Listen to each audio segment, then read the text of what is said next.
C'est en honneur d'une vibrante considération à Paul Maléco, né le 17 novembre 1938 à Fougamou, que la bibliothèque universitaire Omar Bongo a été en vitrine le 1er juin 2024 devant un parterre d'invités de marque, amis et familles venus du Grand Libreville et l'International pour la dédicace de 2 ouvrages, à savoir Gabon terre de prédation, secret des choses cachées, Candide dans les marais de la politique gabonaise de 1964 à 2009, produit de l'ancien homme politique, patriarche incontestable et conseiller sous-marin du pilote de la transition, le général de brigade Brice Clotaire Oligui-Nguema.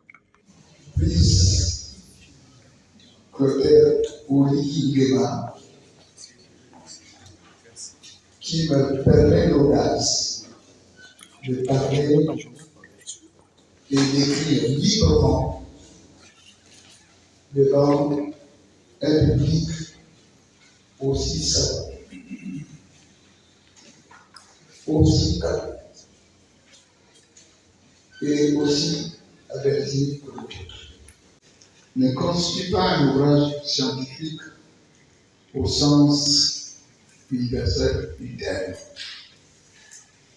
Il indique des repères et des sources d'inspiration pour les chercheurs intéressés par les sujets que je y aborde. Les anecdotes jointes dévoilent les fondements de la domination géopolitique de l'Occident sur les autres peuples du monde, plus particulièrement sur les États africains, notamment la charte de l'impérialisme. Les lettres de conférence d'Yvonne Le Belge de Robert II, les accords de coopération, n'en étant que l'application en temps réel par la France sur ses anciennes colonies, hypocritement et euphoniquement déclarées indépendantes.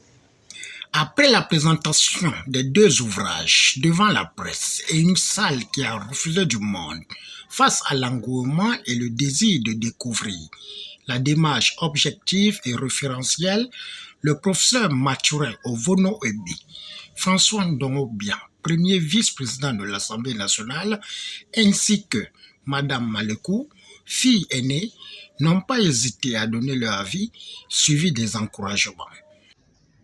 Je m'intéresse au secret des choses cachées, surtout aux origines de l'illustre inconnu.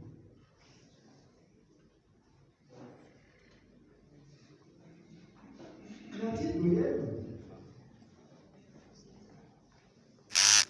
je voudrais vérifier quelque chose, une rumeur qui dit que dans la recherche, lorsque les Français cherchaient une famille à cet illustre inconnu, la première destination aurait été la famille de Ododo Jean-François à Lekana, un consul. Je ne sais pas si M. le ministre d'État a eu vent de l'information. Si oui, est-ce qu'elle peut être confirmée ici? Deuxièmement, et j'ouvre cela à la discussion, je considère que l'illustre inconnu a été, reste inconnu, parce que la date officielle de sa mort ne serait pas cette date.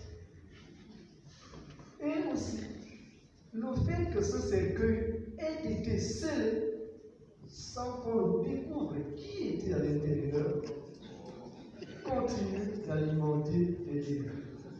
Est-ce que nous saurons vraiment qui est, je dis qui est et non qui était, saurons-nous vraiment qui est Omar Bongo au Niger? Je vous remercie. De savoir si votre second ouvrage est une suite de révélations de choses cachées, c'est-à-dire est une suite un petit peu du premier. Est-ce que vous nous révélez des choses, des données, du vécu à vous, comme des détails qu'on retrouve dans notre premier ouvrage? Est-ce qu'on les trouve encore ici? Ça, c'est la première question. J'ai oublié de me présenter, je le fais maintenant. Je suis un universitaire à la retraite, Ambourouais Bigman Magloire, et je me lève bien pour bien vous regarder, parce que votre nom, si vous voulez, me fait appel à des souvenirs de plusieurs personnes de ma famille qui ont dû vous connaître, qui ont travaillé avec vous. Je dis ici, et maintenant, il y a des familles qui ont des problèmes. Justement, pour l'humanité. Il dit, Léon a pensé dans un espace du milieu aux enfants, mais qui ici me dit suffisamment. Il a pensé aux enfants. Il y avait vous et quelqu'un d'autre.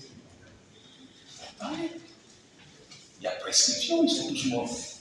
Donc, cette vérité-là, il faut l'installer au Gabon, afin que nous ne restions pas éternellement dans la masturbation, la mystification et tout simplement la sclérose. Et je te dis bravo d'avoir pour le courage de l'être. Au-delà de l'âge où tu es, tu n'as peur de rien et tu n'attends rien. Si tout le monde pouvait faire un temps, le pays s'en porterait. En fait, affectueusement, Monsieur Papa.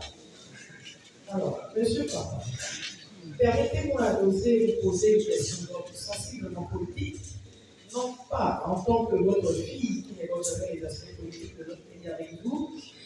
Nous notons que la réussite de cet événement a été immortalisée par les dédicaces suivies du partage d'espérances, conseils et retrouvailles. Au finish, c'est dans une ambiance cordiale que ce carrefour intellectuel a fait tomber son rideau en rendant un vibrant hommage à Paul Malécot.